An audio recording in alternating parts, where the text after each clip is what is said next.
Welcome to Integral Martial Arts. I want to talk to you today about deliberate practice and what the difference is between growing strategy and just collecting tactics. The difference is in the methodology and the expression form follows function. We take quite literally. We have an approach that includes aliveness, which means we balance repeating form with aliveness drills, where you get to move in real time and see what works for you and how to make what you repped in real time work.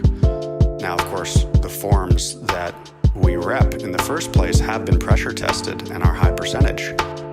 So it is just for you to rep those forms and then spar with them and then see where the connections are, the combinations, the chain linking. That's how you grow your strategy, like the teeter-totter in chess, as we've said before. But what's different about the way we're actually teaching here, in the sense of form follows function, is I am actually going to start by sparring with him. And here's a little humor from our editor here. In this case, the class today is a ground class, so we would trade between stand-up, clinch, and ground. And if we're focusing more on the ground on a given day, Batman style humor for you. If we're focusing on the ground, say it's 20-60% stand-up clinch ground, then we wouldn't study form on the sparring. So what we're doing here is moving into the offense-defense drill, because we do MMA for self-defense. I'm offense, I have boxing, and Jordan is clinching. And we start with the aliveness so that we can see where the holes in his game are. And that's what deliberate practice is. You're closing the holes in your game, finding the gaps, minding the gaps, instead of just repeating the same techniques over and over again. And in a private lesson, you're able to do this more readily. Your instructor will pressure test you, or even in doing technique, look at what's needed, what's missing. And here, finding that he's turning his head off the center line. So I'm starting to throw more straight shots to see what he's going to do about that. Nice left hook, counter right cross with some Batman there. Pow. And in a group class, you wouldn't have the luxury of having it customized to where your unique holes were in your game, unless you know how to teach in that way. And if you do, then what you're doing, instead of repeating the same techniques that everyone else is there's a way to customize it so that everyone is actually. So that's me showing Jordan, you need to go straight in and cover up tighter. So now I'm throwing a barrage of punches at him to pressure test so that he crashes straight in like that instead of turning his head away. So that's an example of deliberate practice and the pressure testing of a specific skill in the moment. And it didn't come from me telling him what to do. It came from me observing in real time where the gap was, where the hole in his game was. And then once he adjusted, I'm able to do a little more of the head work I would normally use when sparring. So I'm leveling myself up as an opponent now to see what else. So increasing the intensity to see what other holes in his game might be revealed. So we get through this portion of the class. There's a little more, mainly me focusing on being offense to his defense. You can see him running straight in, but still keeping his head a little bit low.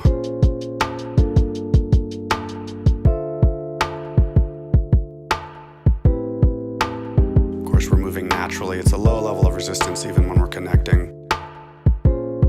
And now I'm saying add in the takedown. And here too, let's see what works for you. I don't want to just tell you what to do. Let me see what your natural game A is. And here's my natural game A, a little judo in the mix and Aikido style overhand. Overhand right. Knee tap. Knee pick. And so now, on the basis of what his game A was, we're going to rep the technique. So literally the form follows function. That's what he made work today. So let's study that. And then let's chain link that together with other things. This was the one that worked for me. This is the one that worked for him. So we're each repping our own technique. instead of going all the way to the ground, just picking it up. And now I'm saying to him, okay, after you take me down, spar onto the ground next to liveness drill.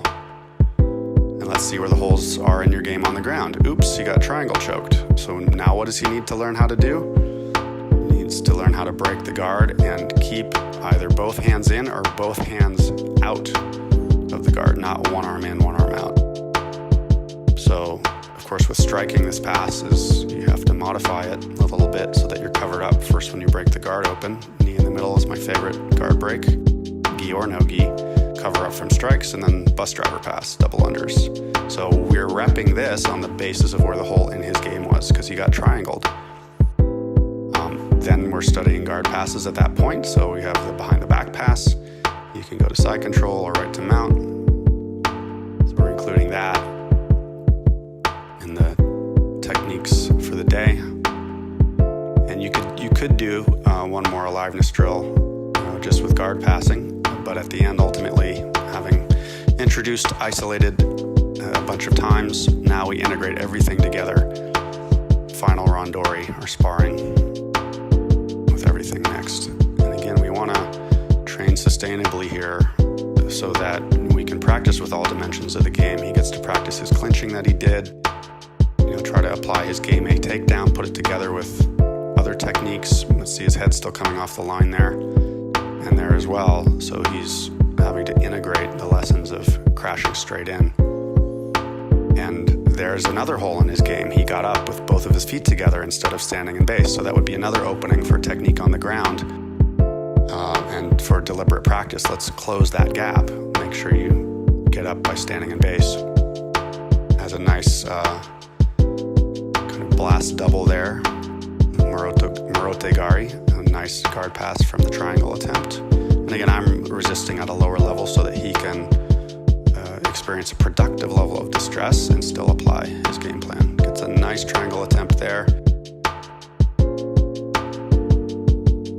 And here's another opportunity for deliberate practice. He should have switched to the arm bar there, right? And crossed his legs. And the one arm bar you do cross your legs on. But because he didn't, I was able to punch out gently and mount, and so we could there too have another opportunity to isolate that on the ground. So thanks for following along. integralmartialarts.com. Come train with us and meditate as well.